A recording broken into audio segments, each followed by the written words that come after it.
तो against the sky supreme के इस एपिसोड की शुरुआत में हम लोगों को तैन्यू को दिखाया जाता है जो कि टिमन टावर के अंदर में जाने की कोशिश कर रहा था। इसलिए उसने यहाँ पर एक फॉर्मेशन को बना लिया था और वो हम लोगों को बताने लगता है कि मैंने एक बार अपने हाथों की मदद से डिमन टावर के डोर के ऊपर एक फॉर्मेशन बना कर रखा था, लेकिन ये डोर अभी तक नहीं खुला है। और साथ ही मैंने अफवाह यह भी सुनी है कि डिमन टावर के अंदर में बहुत सारे मैजिकल मेडिसिन है जो कि डिवाइन सोल पैलेस द्वारा शायद से इस जगह पर रखा गया होगा। और साथ ही मैं ये जानने के लिए बहुत ही ज्यादा एक्साइटेड हूँ कि यूसिन ने आखिरकार इस जगह पर मेरे लिए क्या छोड़ा है। इसके बाद हम लोगों को डिमन टावर के अंदर का सीन दिखाया जाता है जहाँ पर यूसिन की सोल तैन्यू का स्वागत करती है। इस बात को सुनकर तैन्यू थोड़ा सा शॉक हो जाता है और वो उसे चारों तरफ ढूंढने लगता है। तभी यूसिन की स्पिरिट इस जगह पर अपेयर हो जाती है, जिसे देखकर तैन्यू थोड़ा सा खुश हो जाता है और वो बोलता है इमोर्टल ने मुझे बोला था कि तुम्हारी स्पिरिट नष्ट हो चुकी है, लेकिन मैं अभी तुम्हारी स्पिरिट को देखकर बहुत ही ज्यादा खुश हूँ। इसके बाद वह यूसिन की स्पिरिट को टच करने की कोशिश करता है, लेकिन यूसिन की स्पिरिट यहाँ पर तैन्यू को नजरअंदाज करके सीधे आगे की ओर बढ़ जाती है। इस चीज को देखकर तैन्यू को समझ में आ जाता है कि यह बस यूसिन की एक शैडो है, क्योंकि इमोर्टल ने बिल्कुल ऐसा ही कहा था और अब मुझे पूरा कंफर्म हो गया है कि यूसिन की मौत हो चुकी है। इसके बाद यूसिन तैन्यू को बताने लगती है कि यूसिन अब इस जगह पर नहीं है, लेकिन अब तुम डिमन सप्रेसिंग टावर के अंदर में आ चुके हो और मुझे पूरा उम्मीद है कि तुम इस जगह पर जितने भी प्रतिबंध हैं उन सभी को तोड़ सकते हो। और जिस दिन डिमन सप्रेसिंग पगोड़ा को खोला गया होगा उसी दिन मेरा मास्टर शायद से इस जगह पर आया होगा, लेकिन मुझे इस बात का बहुत ही ज्यादा दुख है कि मैं अपने मास्टर का साथ इस जगह पर नहीं दे सकती हूँ, क्योंकि मैं उनके साथ कोई भी फाइट को करने के लिए नहीं जा सकती हूँ। और साथ ही मैं तुम्हें बता देती हूँ कि तू गैंस गॉड ने इस जगह पर जितने भी ज्यादा मैजिकल वेपन हैं उन सभी को स्टोर कर 66 फ्लोर पर रखा गया है, जो कि इस पगोड़ा के टॉप पर है। और जब तुम फ्यूचर में दोबारा से डिवाइन वर्ल्ड में लौटकर वापस जाओगे तब तुम्हारा उस जगह पर 2 ट्राइब इंतजार कर रहे होंगे और वो सभी होंगवेंग गॉड रेलम में तुम्हारा छुप कर इंतजार कर रहे हैं ताकि तुम उस जगह पर जाकर उन सभी को जागरूक कर सको। इसके बाद यूसिन जब तियानफा कॉन्टिनेंट में आई थी तब उसने अपनी सोल को इस जगह पर कैद कर लिया था ताकि तुम्हें इन सब चीजों की जानकारी मिल सके। इस बात को सुनने के बाद तैन्यू बहुत ही ज्यादा इमोशनल हो जाता है। इसके बाद वो बोलता है यूसु ने मुझे 2 ट्राइब के बारे में बताया है जो कि अभी भी जिंदा है और वो लोग मेरा इंतजार कर रहे हैं। और साथ ही उसने इन सब बातों की जानकारी मुझ तक पहुंचाने के लिए अपनी स्पिरिट के एक अंश को भी इस जगह पर छोड़ा था, इसलिए इस जगह पर जितने भी मैजिकल वेपन हैं अब मैं उन सभी को हासिल कर लूंगा। इसके बाद हम लोगों को ट्रेजर रूम का सीन दिखाया जाता है जहाँ पर तैन्यू बोलता है मैं तुम सभी लोगों को दोबारा से जिंदा करूंगा क्योंकि तुम सभी लोग थैंगहुआंग और मैंगहुआंग ट्राइब के वंशज हो। इसके बाद मुझे हेवन को जीतने से कोई भी नहीं रोक सकता है, क्योंकि फ्यूचर में जब मैं डिवाइन सोल पैलेस को पूरी तरह से डिस्ट्रॉय कर दूंगा तो ट्री ऑफ लाइफ और डिमन सप्रेसिंग पगोड़ा मेरा हो जाएगा। इसके बाद तैन्यू यहाँ पर एक पोर्टल को ओपन कर लेता है और वो बाहर की ओर आ जाता है, जिसे देखकर मैंगी बोलती है क्या इस डिमन सप्रेसिंग टावर के अंदर में मैजिकल वेपन है। इस पर तैन्यू बताने लगता है फर्स्ट फ्लोर तो बिल्कुल बेकार है क्योंकि इस जगह पर कोई भी मैजिकल वेपन नहीं है और सेकंड फ्लोर पर जाने के लिए मेरी कल्टीवेशन अभी इनफ नहीं है।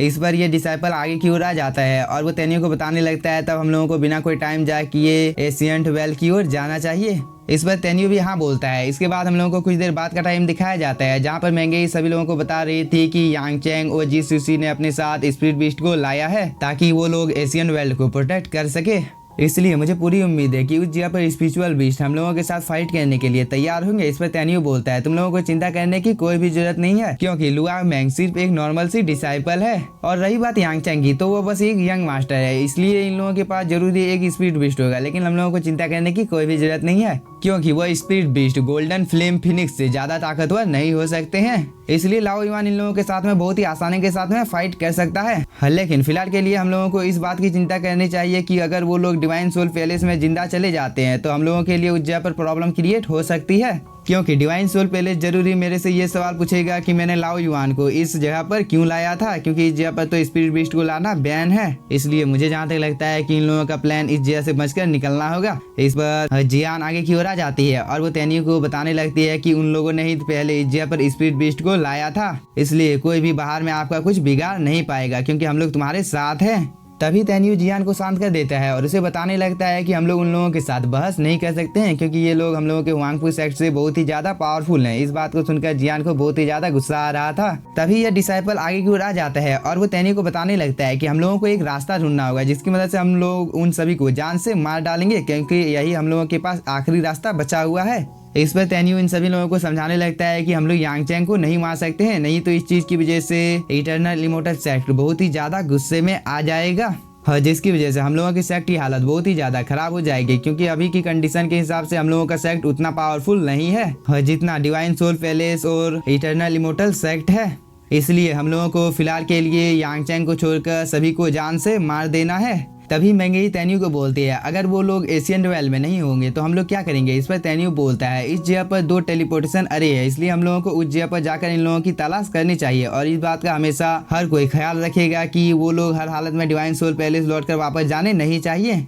इसके बाद हम लोगों को कुछ देर बाद का टाइम दिखाया जाता है, जहाँ पर ये सभी लोग इस जगह पर आ गए थे और तेन्यू लाओ युआन को बोलता है, तुम इस जगह को स्कैन करो। इस पर लाओ युआन इस जगह को स्कैन कर लेता है, जिसके बारे में तेन्यू को बताने लगता है कि इस जगह पर यांगचैंग और इसके साथी नहीं है। इस बात को सुनकर तेन्यू थोड़ा सा खुश हो जाता है और वो अपने सभी साथियों को बताने लगता है कि ये बहुत ही ज्यादा खुशी की बात है कि यांगचैंग और उसके साथी जमीन पर नहीं है। इसके बाद वो अपने स्पीड बोट के आसपास में एक शील्ड बना लेता है और वो पानी के अंदर में जाने लगता है। इसके बाद हम लोगों को कुछ देर बाद का टाइम दिखाया जाता है, जहाँ पर ये डिसाइपल इस झील को देखकर थोड़ा सा घबरा जाता है और वो अपने साथियों को बताने लगता है कि इस झील में तो कोई भी जिंदा चीज नहीं है। इस पर तेन्यू बोलता है, तुम लोगों को घबराने की कोई भी जरूरत नहीं है, क्योंकि इस झील के पानी में देवताओं का ब्लड मिला हुआ है, जिसकी वजह से कोई भी डीमन इस जगह पर आने की हिम्मत नहीं करता है। तभी यहाँ पर एक छोटा सा भूकंप आता है, जिसे देखकर लाओ युआन तेन्यू को बताने लगता है कि इस जगह से 1000 मील दूर एक खाई है, जिसके पास जीवन होने की आशंका है। इस बात को सुनकर तेन्यू बोलता है, हम लोगों को जितनी जल्दी हो सके उस जगह पर जाना चाहिए।